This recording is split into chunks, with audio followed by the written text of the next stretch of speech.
Dans son discours livré ce jeudi 21 septembre 2023 à la Tribune des Nations Unies, le président de la transition guinéenne, le colonel Mamadi Doumbouya s'est montré très tranchant sur plusieurs sujets. Dans un premier temps, il a abordé les raisons des récents coups d'État en Afrique, qu'il a qualifiés d'épidémie. Il est indéniable que le continent est actuellement touché par une vague de putschs militaires, en particulier dans les pays francophones d'Afrique subsaharienne. La communauté internationale condamne ces événements et impose des sanctions, mais elle doit également avoir l'honnêteté et la perspicacité de ne pas se contenter de dénoncer les conséquences, mais de s'intéresser et de traiter les causes sous-jacentes. Les coups d'État se sont multipliés en Afrique ces dernières années en raison de problèmes profondément enracinés. Pour éradiquer ce fléau, il est impératif de s'attaquer à ses racines. Les putschistes ne se limitent pas à ceux qui prennent les armes pour renverser un régime. Il est crucial de reconnaître que les véritables putschistes, les plus nombreux, sont ceux qui, sans être condamnés, manipulent les textes constitutionnels, usent de la ruse et de la tromperie pour se maintenir indéfiniment au pouvoir. Ce sont ceux qui, dans un jeu politique truqué, modifient les règles en cours de partie pour conserver leur emprise sur le pouvoir. Ce sont les véritables putschistes.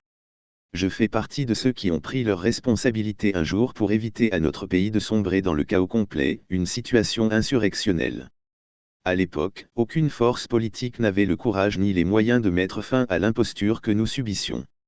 La rectification institutionnelle que mes camarades d'armes et moi avons entreprise le 5 septembre 2021 n'était que la réponse à une situation chaotique qui avait gravement fissuré le tissu social et mis en péril la coexistence pacifique.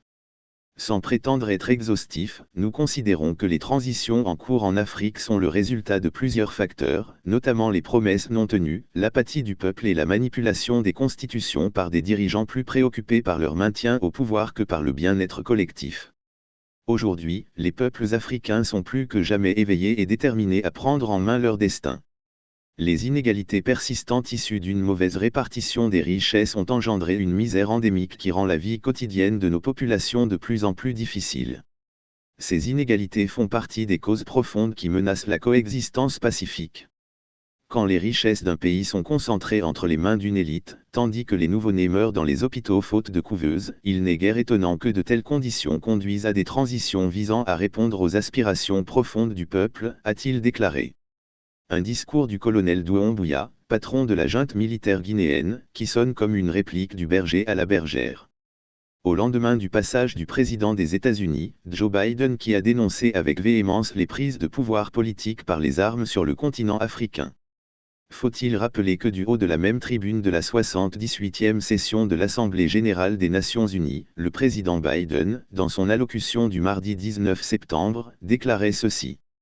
Les présidents élus ont été destitués, renversés dans différents pays d'Afrique et ailleurs. Or, la démocratie est importante aujourd'hui plus que jamais. Nous sommes du côté de la communauté économique des États indépendants de l'Afrique de l'Ouest, de l'Union africaine et d'autres organisations internationales qui appuient le droit constitutionnel. Nous n'allons pas battre en retraite face à nos valeurs, nous défendrons la démocratie, notre meilleur outil pour relever le défi auquel nous faisons face de par le monde.